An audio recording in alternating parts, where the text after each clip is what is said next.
And hello, this is Hope Roski with the Wedding Show.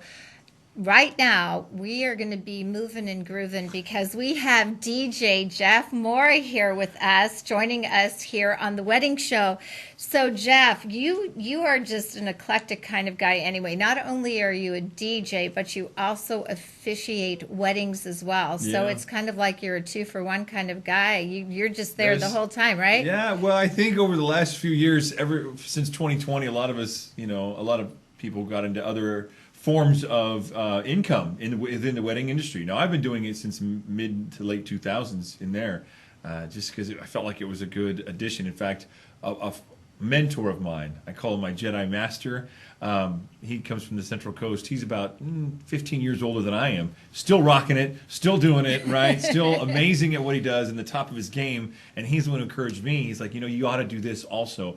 And you'd be amazed, Hope, at what an easy transition it is to go from delivering the service to then leading the reception. Not just a DJ, but really an MC and a host for the reception. And that's interesting because that's one of the things I wanted to talk to you about, because it's not just a matter of playing the music anymore.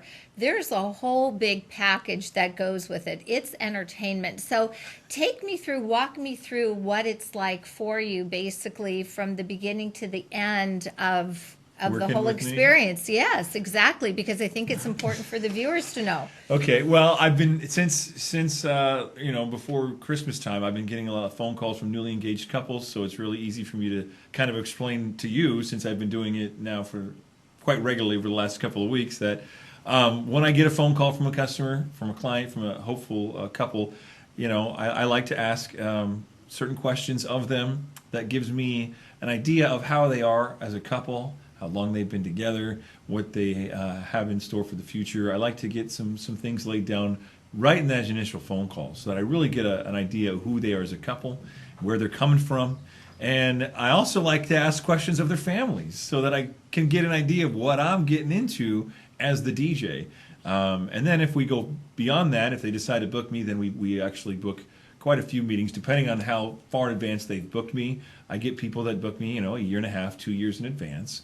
And so in that time leading up to the big day, we usually meet a few months beforehand, a few months before that. I would say every 3 to 6 months I'm communicating with them in person. Other than that, I'm calling, I'm emailing, I'm asking if they've got their songs picked out, checking up on them, leading up to the big day. Obviously, the day of is a big. It's like Right. all that planning leading up to it hopefully leads to a nice, smooth afternoon from start to finish. Nothing goes wrong, and yeah. But I'm this year, Hope, I'm celebrating my 25th year. Oh, congratulations Thank to you. you. That's Which is- wonderful. Thank you. Which is another reason I wanted to come in. It's 25 years is kind of a big deal. That It's, is a big deal for yeah. anybody to stay in a profession that long and still have that same kind of enthusiasm. Probably, my guess is from when you started. Yeah. I think there's something to be said for that. I was looking back at it. I made it through Y2K. I made it through the recession of LA. Made it through 2020. Still here, still doing it, and now have a couple of guys working for me. As a matter of fact, some great young men that I've come across that show a lot of interest in learning and getting better. And so I've actually brought on a couple of guys. But to wrap up your last question before you see how I talk when I enjoy what I'm doing here. We're on a roll here. Let's do this. just to backtrack a little bit, when it comes to the day of, like I said, hopefully it goes smoothly and soundly, and by the end of the night, it doesn't just end there. We say goodnight and everything, but a lot of times with a lot of couples, we're following each other now on social media.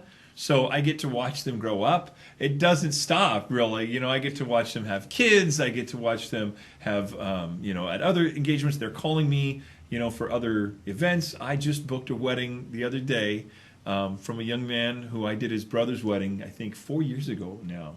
Mm-hmm. And he was the best man at that wedding, and he's been waiting. Finally proposed, and he calls me. Oh, that's great. You So know- well, no, there's something to be said because obviously you made a good impression, Right. and so people, and that's how it all happens is through that whole networking process, and people actually get to experience and know what you're doing. So, it's interesting. We talk about the songs. Are there some songs that what you call your repeat songs, the ones that you're yeah. always going to hear at the wedding? Yeah, listen, there's certain things to be said about those songs. First of all, what's your go-to? What's the song that makes you get up out of your seat and hit the when you hear Celebrate. Okay, never mind. Yes. So yeah, now listen, I love that song. That's probably been played at more weddings than any Right. other one. But here's the great thing about Celebrate by Kool and the Gang and what we do as DJs is now you can have that song and throw a different backbeat behind it where it still keeps the same soul of Celebrate, but you put a different backbeat behind it, a different bass track, and then you can mix that into just about any genre you want that's around the same BPM, whether that's Bruno Mars or Flo Rida or Lil Jon or Usher or whatever it is. You now with the equipment that DJs utilize and you can take that anywhere you want to. So here's the other thing I want you to know about these songs, whether it's Celebration or what did you say earlier, the cha-cha slide when we're off camera. When you get to the right and the Right? left. No dance crowd is the same. So Yeah, it doesn't so how matter. do you get those people who are like, I'm not going to dance? How do you get them up and like moving? Because that's the fun of it is like getting the people involved. So how do you get some of those people in? So without revealing too much of my style, and just letting you know that without being too annoying and trying to just insert myself into the party. Now, obviously, if I've already been the officiant earlier and then the MC throughout the traditional aspects of the reception, now the DJ at the reception, they're going to know my voice. And when I say something, they're going to listen. Oh, that's I've been listening to this voice all night. That's the commanding sound of my voice. And in a fun way, I'll play with them a little bit leading up to that. See if I can't get Nana out of her seat. Come on, Aunt Becky, let's see. Do you remember the beginning of Wedding Singer with Adam Sandler? Yes. Yeah. Let's go, ladies. Get up off your seats. Somebody put some pants on that kid. So I do a little bit of that in a fun way. I think I just bring a good energy to the dance floor anyway. And so when people see other ones, I'll say, listen, I'll count it off. I'll help you out. I'll let you. It's only 4 counts. I'll help you out here. And so there's a way, without, like I said, most importantly, I don't want to be too annoying to the guests or the bride and groom, most importantly. But at the same time, I want to encourage them to get out there. And no matter how many times I play it, whether it's for a wedding or any function, you never get the same dance floor at any event. I've never had the same crowd more than once. So it's always different. There's always different dancers. Some people have rhythm, some people don't. It's always fun to see how it proceeds. It's never the same. So, and to me, I mean, if I'm somebody who's going to get married, how would I be able to know what you do? Is there a way to be able to come watch you perform at someone else's wedding, or are there videos on your website? How does that all work? So yeah, it's kind of a no-no to ask for a wedding crasher to join. Oh, but that's I've done that before. It's okay. In the age that we live in now, though, with Instagram and YouTube and all that, it's real easy for me to, post videos on social media for them to follow. My Instagram, Instagram only allows so many characters. So my business name is Mora's Mobile Music, right? Because my last name is Mora. But on Mora.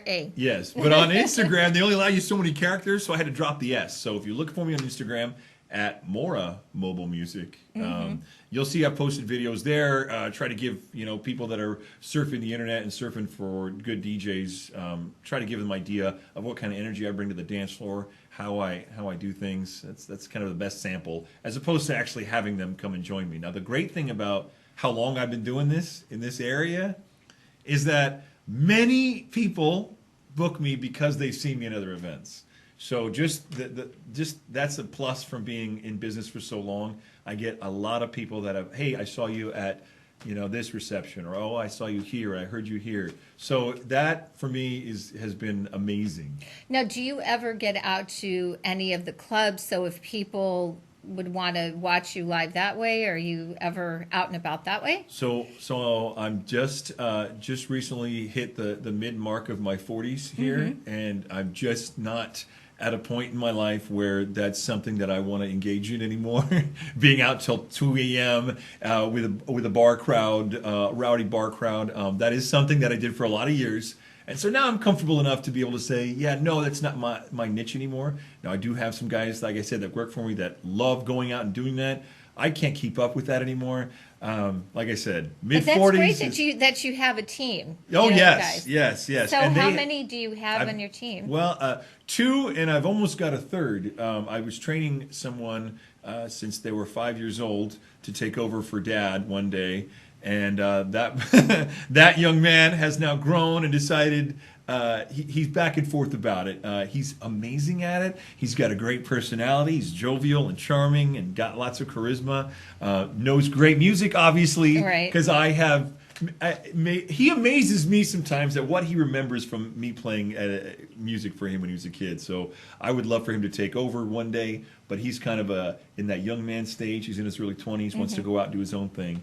But anyway, so right now two, hopefully a third before too long. So how would you describe your style as a DJ? How would you, if somebody says, well, what are you like? What's your, Sure. I mean, we can kind of get an idea here, but how would you just describe yourself? I describe myself as an open format DJ that plays top 40 hits from the last 60 years. If you want to specialize in a certain genre, we'll sit down and we'll talk about that. We'll also talk about what year the bride and groom graduated high school, the average age of their guests, who's going to be sticking around past 9 p.m., and if the majority of them are a little older, then I know what songs to kind of keep in my back pocket till then. But, if it's traditionally a younger crowd, the bride and groom's, median age, between, 20 and 27, I think. That age group, I like to know what was popular when they were in high school. What's going to make them really... I love memories. I like specializing in good memories and a good time. So if people on the dance floor at one of my parties, they're going to dance to great music. Whether, it's from the 60s, 70s, 80s, 90s, 2000s, produced a lot of fun dance music. Yes. And nowadays, I was just DJing for some kids, not at a wedding, but at a formal out in Visalia. And they were dancing to a lot of music from the early 2000s. Music that was older than they were doing than they went to high school with, because they're in high school now. And I'm like, why do you guys know this music? How do you guys know all this? Oh, it's what our parents listened to. And it's like, bang, okay. I have a daughter like that. She is an old soul. I love it. She's listening to, I just drove with her, and it's like she's listening to the stuff that I listened to in high school. And yes. It's fun because you can definitely meld the generations that way, and that's too. what I love doing. I love bringing all the families together, one big melting pot on the dance floor, cousins, aunts, uncles, brothers, sisters, all of them at once, dancing to music from everybody's genre, because I like to pick the best songs from every single genre. All right, folks, so if you are looking for a DJ who has a great deal of enthusiasm, experience, just a lot of fun to be around, you want DJ Jeff. And if you also need him to officiate, he's there for that too. How does everyone get in touch with you, Jeff? They can find me at my website. It's probably the easiest way. You can send a personalized note for me right there, morasmobilemusic.com. If you want to follow me on Instagram, you want to creep around, follow me on there and see what I'm posting, where I'm at, what I'm doing, see what I've done in the past. That's probably the easiest way to follow me and get in contact with me. Well, Jeff Mora, it has been a pleasure having you on the show. And if you have any questions, please feel free to reach out to Jeff about what he does with his DJing. And we will be back in just a few minutes. This is Hope Roski.